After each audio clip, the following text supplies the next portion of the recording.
Baiklah, di sini saya akan menjawab pertanyaan pertama. Pertanyaannya yaitu, jelaskan yang Anda ketahui tentang kedudukan dan fungsi dari Al-Quran.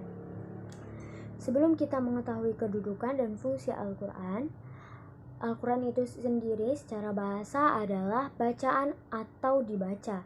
Sedangkan menurut istilah, Al-Quran adalah wahyu Allah Subhanahu wa Ta'ala yang diturunkan kepada Nabi Muhammad SAW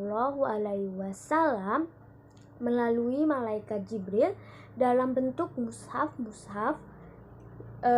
berdasarkan sumber-sumber mutawatir yang bersifat pasti kebenarannya, yaitu sebagai petunjuk dan perintah dari Allah Subhanahu wa Ta'ala bagi umat manusia. Kedudukan Al-Quran ini bagi umat Islam merupakan kitab suci umat Islam dan menjadi hukum atau sumber utama atau yang pertama bagi umat Islam. Jadi, kedudukan Al-Quran ini paling tertinggi bagi umat Islam sebagai sumber dan hukumnya. Al-Quran ini menjadi pegangan bagi umat manusia atau umat Islam yang ingin mencapai kebahagiaan dunia maupun akhirat.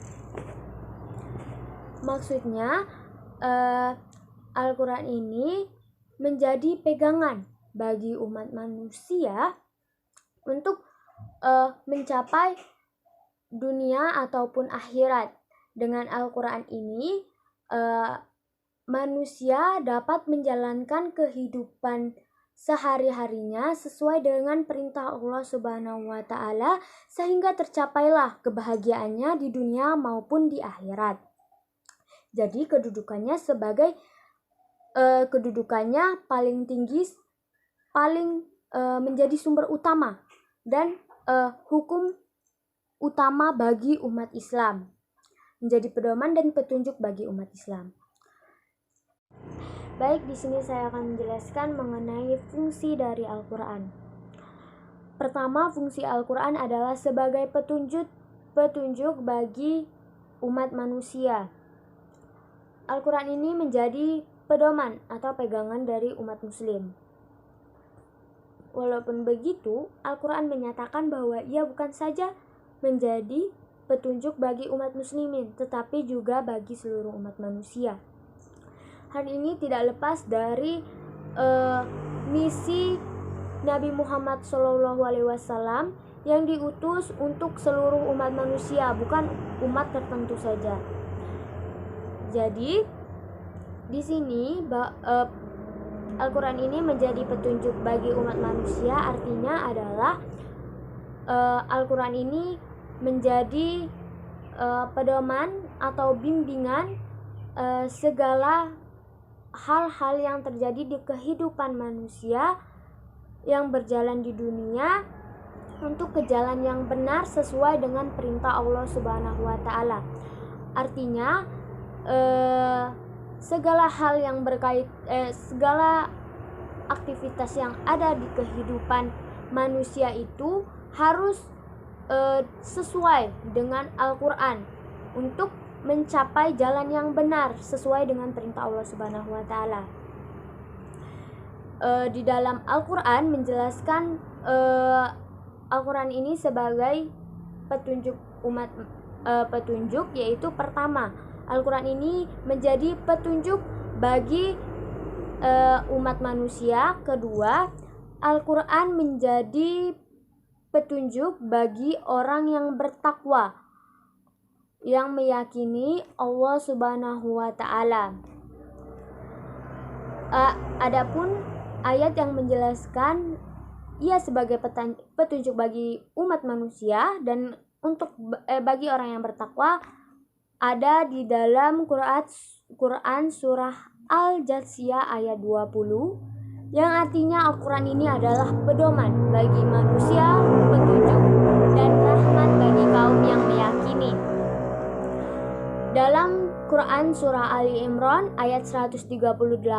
Al-Quran ini adalah penerangan bagi seluruh umat manusia dan petunjuk serta pelajaran bagi orang-orang yang bertakwa. Jadi Al-Quran ini segala aktivitas atau kehidupan manusia ini harus berpedoman dengan Al-Quran untuk mendapatkan jalan yang benar dan mendapatkan kebahagiaan dunia ataupun akhirat. Kedua yaitu Al-Quran ini berfungsi sebagai penyempurna dari kitab-kitab terdahulu. Hal ini beralasan karena kitab-kitab terdahulu itu kitab terdahulu itu diturunkan hanya untuk kaum atau zaman tertentu saja. Kedua, kitab-kitab terdahulu dalam sejarahnya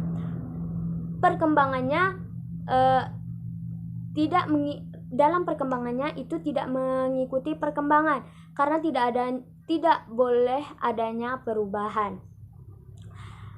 Jadi dengan adanya kitab Al-Quran ini membawa misi untuk membenarkan kitab-kitab terdahulu.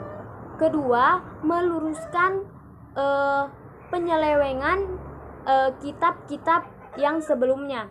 Dan ketiga yaitu alternatif untuk kitab suci. Yang kita ketahui bahwa Al-Quran ini merupakan kitab terakhir yang diturunkan Allah Subhanahu wa Ta'ala kepada Nabi dan Rasulnya, yaitu kepada Nabi Muhammad SAW.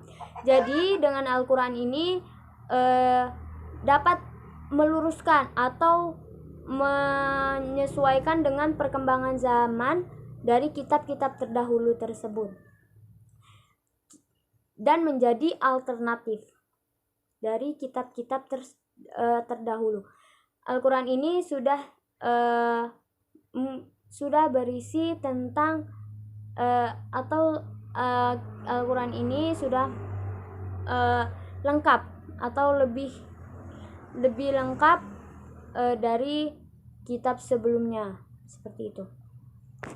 Selanjutnya yaitu ketiga, Al-Quran sebagai sumber utama bagi umat manusia, terutama bagi umat muslim. Yang kita ketahui bahwa dalam umat muslim atau umat Islam, sumber yang digunakan yaitu pertama Al-Quran, kedua yaitu sunnah, yang ketiga yaitu ijtihad. Al-Quran adalah wahyu yang diturunkan langsung oleh Allah Subhanahu wa Ta'ala kepada nabinya, Nabi Muhammad SAW, yang berisi tentang keseluruhan yang berkaitan dengan kehidupan manusia. Kedua yaitu sunnah. Sunnah ini yaitu perkataan atau sandaran dari nabi Allah Subhanahu wa Ta'ala. Yang ketiga yaitu ijtihad. Ijtihad ini adalah usaha dari ulama mujtahid untuk menetapkan hukum, tetapi tetap mengacu kepada Al-Quran ataupun sunnah. Di dalam